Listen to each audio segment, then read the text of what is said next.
Znači Jakvintu, to je isto period pre Nemanjića, Desislava, Jelena Ugarska, Marija od Znojma i Sofija Arpad. To je period pre Nemanjića koji je kod nas jako malo poznat i zato sam htela da ga prikažemo, da ne krenemo baš od poznatih Nemanjića, jer i one su isto bile velike vladarke i zaslužuju punu pažnju.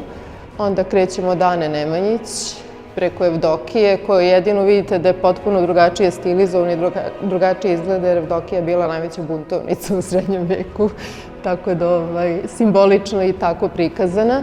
Ana Dandolo, prva srpska kraljica, evo Jelena Anžujska.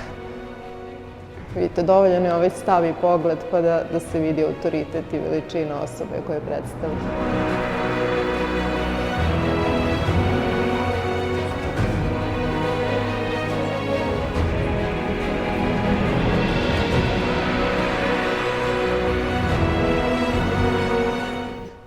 Katalina, Simonida, carica Jelena, tu završavamo s Nemanjićima, kreću Lazarević, carica Milica, Jefimija, Olivera Lazarević i ovde nam je Jelena Balšić.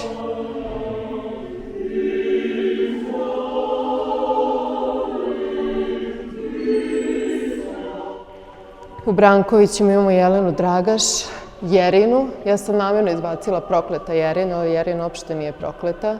Ona je za to vreme bila vrlo sposobna i progresivna žena, ali to tad nije baš bila prednost. Tako da smo kroz ovo hteli malo da joj osvetlamo obraz, što bi se reklo. Mara Branković, Kantakuzina Branković, Barbara Frankopan, Mati Angelina Branković i Mati Angelina koja nije maskirana, to je u stvari Igumanija manastira Grabovo i Jelena Jakšić.